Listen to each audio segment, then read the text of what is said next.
Parking লটে সৃঞ্জয় তার নতুন গাড়ি আনতে গেল। ঈশানও গেল তার সঙ্গে। এদিকে সায়নী ও বিক্রম বেশ কিছুক্ষণ ধরে তাদের জন্য অপেক্ষা করছে। ঈশানকে দেখতে পেয়েই সায়নী ঘাবড়ে গিয়ে জিজ্ঞেস করলো, কি হয়েছে? ঈশান থতমত খেয়ে গিয়েছিল, ঘাম ঝরছিল তার। সায়নীর প্রশ্নের উত্তরে সে বলল, আরে এই সৃঞ্জয়টা না 1 নম্বরে গাধা, হাত পাকা হয়নি এখনো। আমি বললাম আমাকে দে, বেসমেন্ট থেকে বের করে দি, তারপর তুই চালাবি। তা নয়, ওখানে পার্ক করা আরেকটা দামি গাড়িতে ধাক্কা মেরে দিয়েছে। ঈশানের মুখ থেকে এই কথা শোনার পরই ছুটতে ছুটতে বেসমেন্টের দিকে সায়নী গেল। বিক্রমও দৌড়ে গেল তার সঙ্গে। লাকি বুঝতে পারল না ঠিক কি হয়েছে। সে একটু বিভ্রান্ত হয়ে জিজ্ঞেস করলো, কি হয়েছে ওদের, এভাবে ছুটে গেল কেন? এই বলে সেও অদিতিকে নিয়ে বেসমেন্টের দিকে এগিয়ে গেল। সবাই নিচে পৌঁছে দেখতে পেল সৃঞ্জয় সেখানে পার্ক করা অত্যন্ত দামি একটি গাড়িতে ধাক্কা মেরেছে। লাকি দেখল আর কারণ নয়, সৃঞ্জয় দেখে দেখে তার গাড়িতেই ধাক্কা মেরেছে। লাকি মনে মনে বলল, এতক্ষণ ধরে বড় বড় ডায়লগ মেরে এই নাকি এর গাড়ি চালানোর বিদ্যা। গাড়িটায় সৃঞ্জয় এমনই জোরে ধাক্কা মেরেছে যে তাতে অনেক বড় ডেন্ট হয়ে গেছে। ঈশান চিৎকার করে সৃঞ্জয়ের দিকে তাকিয়ে বলল, হাই তুই করেছিসটা কি? এটা একটা দামি গাড়ি, 1 কোটি টাকার কাছাকাছি দাম, এত বড় ড্যামেজ হয়েছে। সৃঞ্জয় বলল, ভাই বিশ্বাস কর, আমি ঠিকই ড্রাইভ করেছিলাম, কিন্তু জানি না কি করে আমার সাথে এমনটা হলো। সত্যি যদি জানতাম এরকম কিছু হবে তাহলে গাড়িটাই আনতাম না। ঈশান এবার গলা তুলে বলল, কি বলছিসটা কি তুই? তুই কি ভাবছিস এখন এই গাড়ি সারানোর টাকা আমি দেবো? এত টাকা আমার কাছে আছে নাকি? সৃঞ্জয় কাচুমাচু মুখ করে তাকে বলল, তুই ছাড়া আর কি আছে বল? এত বড় প্রবলেম থেকে আমাকে তুই ছাড়া আর কেউ বাঁচাতে পারবে না। অকারণে সৃঞ্জয় আর ঈশান তর্ক করে যাচ্ছিল। সৃঞ্জয়ের একেবারে কাঁদো কাঁদো অবস্থা হয়ে গিয়েছিল। ঠিক সেই সময়ই আর একটা গাড়ি এসে সেখানে থামলো। একটা ছেলে বলল, বাপ রে বাপ, তোমরা করেছো কি? এখানে তো একটা বিশাল ডেন্ট করে ফেলেছো। তোমাদের হয়তো জানা নেই, এই গাড়িটার কোনো পার্টস ইন্ডিয়াতে পাওয়া যায় না, বাইরে থেকে নিয়ে আসতে হয়।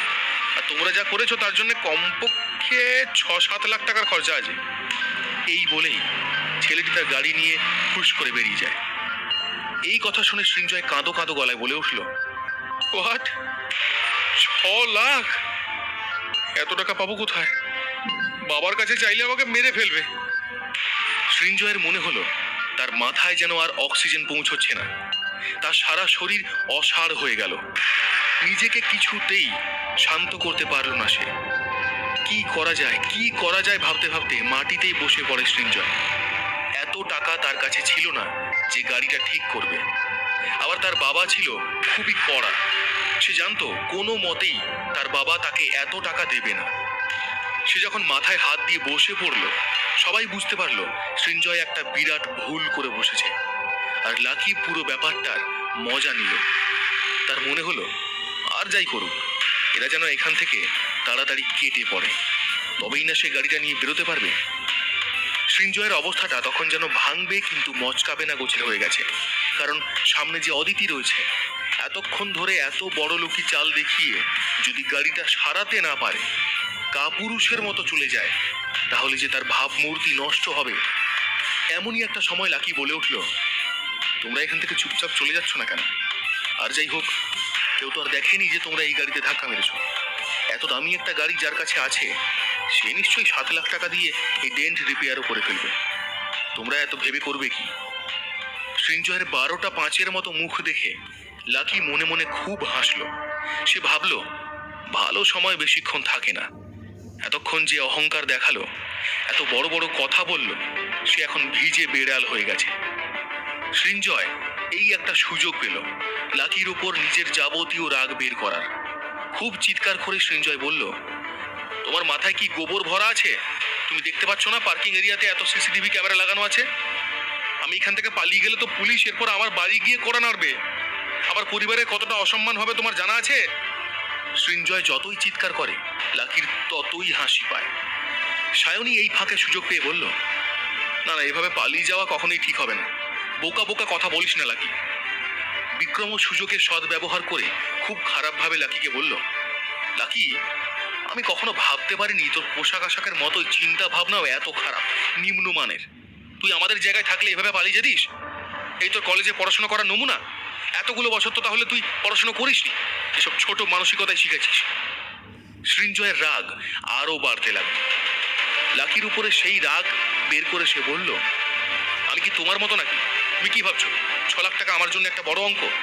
শোনো, তোমার হয়তো জানা নেই এটা আমার 1 মাসের পকেট মানি, আর তুমি 1 বছরে ভিক্ষা করে যে টাকা রোজগার করো সেটা আমার সিগারেটেই চলে যায়।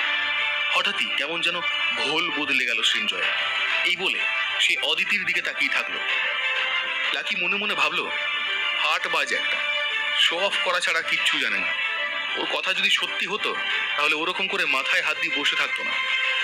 লাকি ঠিকই ধরেছে, সৃঞ্জয়ের পকেট মানি ছিল 30,000 টাকা। এই টাকায় গাড়িটা ঠিক করতে হলে তার 2 বছর লেগে যেত। ওখানে তখন অদিতি আর লাকি বাদ দিয়ে সবাই প্রায় সৃঞ্জয়ের গুণগান গাইতে শুরু করে দিল। কিন্তু যতই তার প্রশংসা লাকি শুনছে ততই সে মনে মনে হাসতে থাকলো। হাসিটা অনেক কষ্ট করেও সে চেপে রাখতে পারল না। লাকির কিন্তু এবার একটা বিরক্ত লাগাও শুরু হয়। অনেকক্ষণ সে বেরিয়েছে, ওদিকে রাধিকার কথাও মনে পড়ছে। ঠিক একই বিরক্তিবোধ কাজ করছে অদিতিরও। সে হঠাৎই বলে ওঠে, চলো আমি যাই, তোমরা যা করবে করো, তোমাদেরই করতে হবে। সে যেন এই সব বাজে কথা আর শুনতে পারল না। হোটেলে ঢোকার পর থেকেই লাকিকে যে হারে হয়রানি করা হচ্ছিল তাতে অদিতির খুব খারাপ লাগছিল। সবকিছুতেই লাকির একটা দোষ খোঁজা হচ্ছিল। যার যা রাগ আছে সবাই যেন লাকির উপরে প্রকাশ করছে। সেই মুহূর্তে লাকির হাত ধরে পার্কিং লট থেকে বেরিয়ে যেতে চায় অদিতি। সায়নী তাকে থামায় আর বলে, আরে অদিতি, কি হয়েছে? তুই আমাদের সাথে বারে যাবি না? এই বলে অদিতিকে বাধা দেওয়ার চেষ্টা করলো সায়নী।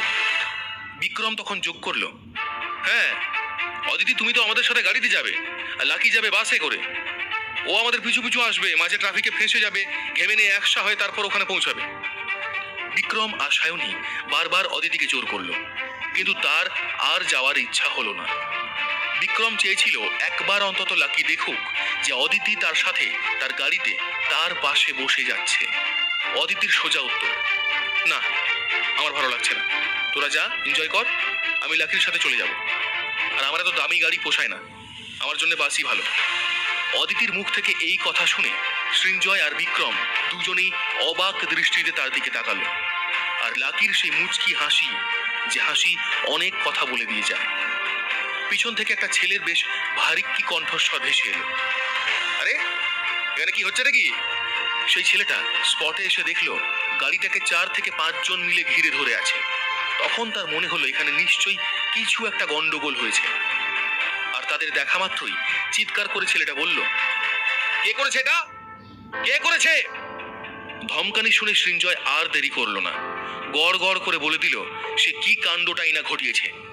জানালো সে দুর্ঘটনাবশতই তার গাড়িতে ধাক্কা মেরেছে। ছেলেটা খুব খারাপ ভাবেই বলল, আরে ভাই, তুমি কি গর্ধব নাকি? গাড়ি চালাতে পারো না? গাড়ি নিয়ে বেরিয়ে পড়েছো? এত বড় পার্কিং লট, সেখানে এত কম গাড়ি আছে, তার মধ্যে ধাক্কা লাগিয়ে দিলে।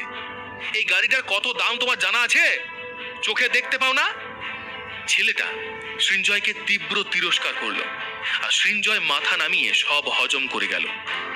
ছেলেটার রাগ ক্রমেই আরো বাড়তে লাগলো। কড়া ভাষায় সে বলল, এখান থেকে কেউ কোথাও নড়বে না, সবাই চুপচাপ এখানে দাঁড়িয়ে থাকো। কেউ নড়াচড়া করলেই আমি পুলিশকে ফোন করে ডাকবো। যতক্ষণ না আমি ক্ষতিপূরণ পাচ্ছি ততক্ষণ কাউকে ছাড়বো না। সৃঞ্জয় খুব ভয় পেয়ে গেল। তার মনে হলো এখান থেকে তার আর মুক্তি নেই। এদিকে লাকি সেই ছেলেটিকে দেখে চিনতে পেরেছিল। ছেলেটিও হয়তো লাকিকে চিনতে পারে। লাকি চেষ্টা করছে অদিতিকে নিয়ে যত দ্রুত সম্ভব এখান থেকে চলে যাওয়ার। তার মনে হয়েছিল এই ছেলেটা তাকে চিনতে পারলে মুশকিলে পড়বে লাকি। তাই সে দ্রুত অদিতির হাত ধরে সেখান থেকে চলে যেতে থাকলো। ছেলেটা তখনই লাকি আর অদিতিকে লক্ষ্য করে, তারপর জোরে চিৎকার করে ওঠে। আসলে এই ছেলেটা ছিল পার্কিং লটের সেই ছেলে যে লাকির কাছ থেকে গাড়ির চাবিটা নিয়ে তার গাড়িটা পার্ক করেছিল।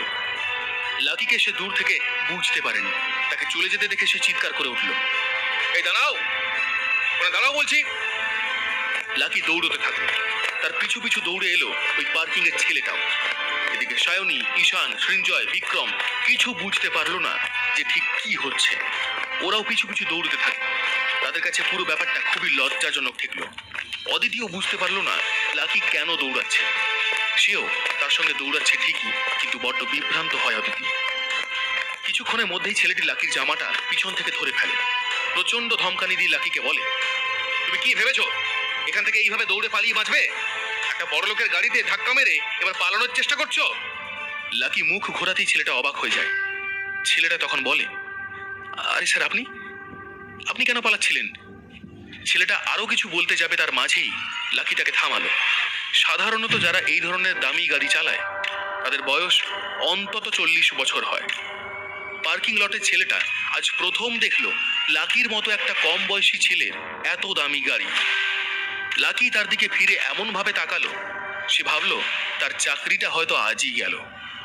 লাকিকে হাত জোড় করে ছেলেটা বলল, স্যার, আমাকে ক্ষমা করে দিন স্যার, আমি দূর থেকে আপনাকে বুঝতে পারিনি। আমি যদি আগে জানতাম এটা আপনি, তাহলে আর আপনার পিছনে দৌড়তাম না। আপনি বলুন স্যার, এদের কাছ থেকে আমি টাকা জোগাড় করে দিতে পারি। এদিকে ছেলেটাকে লাকির সাথে এভাবে কথা বলতে দেখে সবাই অবাক হয়ে যায়। সায়নী, ঈশান, সৃঞ্জয়, বিক্রম, ওদের সবার মুখের হাসি যেন মুহূর্তে মিলিয়ে যায়। ছেলেটি সবাইকে তার দিকে এগিয়ে আসতে দেখে লাকিকে ছেলেটি বলল, স্যার, আপনি কি চাইছেন বলুন? গাড়িটাকে আমি এদিকে নিয়ে আসবো নাকি পুলিশ ডাকবো? স্যার, টাকা না দিলে পুলিশ ছাড়া আর কোনো অপশন নেই। সায়নী, ঈশান, সৃঞ্জয়, বিক্রম ধীরে ধীরে লাকির দিকে এগিয়ে আসতে থাকে। এবার কি হবে? লাকির গোপন রহস্য কি আজ সবার সামনে উন্মোচিত হবে? লাকি কি সত্যিই পালিয়ে যাবে, নাকি ওদের কাছ থেকে ক্ষতিপূরণের টাকা আদায় করে ছাড়বে? এর পরের গল্প জানতে হলে শুনতে থাকুন